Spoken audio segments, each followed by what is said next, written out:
Have you guys ever been to the Comedy Store? No, but we were trying to. Yeah, listen, I can set that up. The Comedy Store is without a doubt haunted.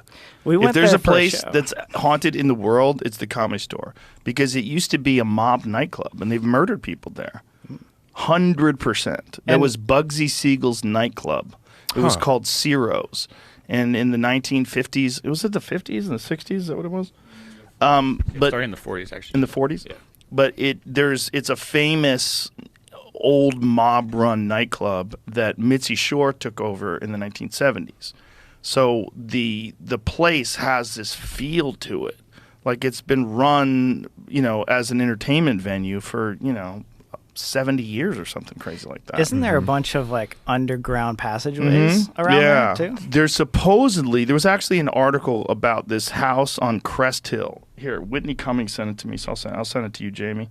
But I almost bought this house in the 1990s. In the 1990s, they were selling this house that the Comedy Store owned right above the club. Is it this one? Yeah, that's it. And that's the one that's connected to the Comedy Yes, Store? there's supposedly a tunnel because that's right above and to the left of the comedy club, and that was also owned by Bugsy Siegel. Stories from the comedians who inhabited Crest Hill, the house above the Comedy Store. So that house was for sale. The Comedy Store was selling it. Mitzi was going to sell it, and but the problem is, if you go back to that photo, it's got like this tiny little bullshit yard. Like that's the yard, and I have a dog. I had a dog back then too, and I was like, I don't want to leave my dog in this bullshit yard. Every Like, place he needs in a fucking LA. yard. Yeah, my dog needed a yard.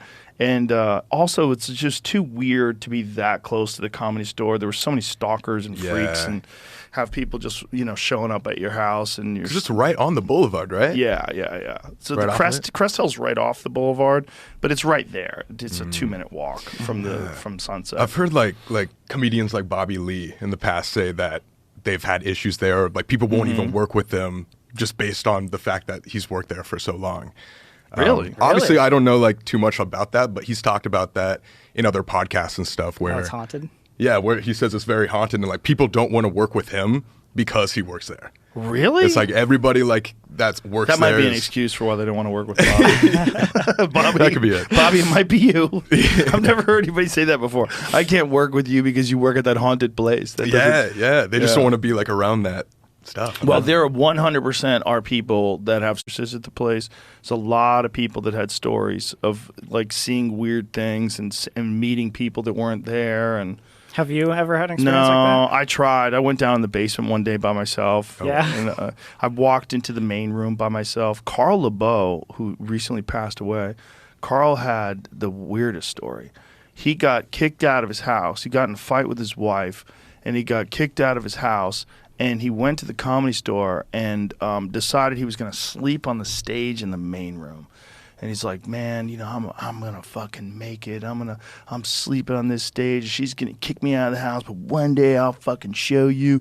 And so like he's drunk and he lays down on the stage, and then he hears a door shut. And the Comedy Store main room is pitch black, right? So this is what it looks like. But that's only when the lights are on.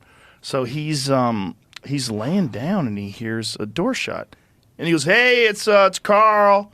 It's me, Carl. Who is that?" And then he doesn't hear shit. And then he hears chairs move, and he hears like clink, clink, clink, clink. Oh, God. And he's sitting there. He's going, what the fuck is going on? And something grabs his ankle and pulls him off the stage and onto the floor.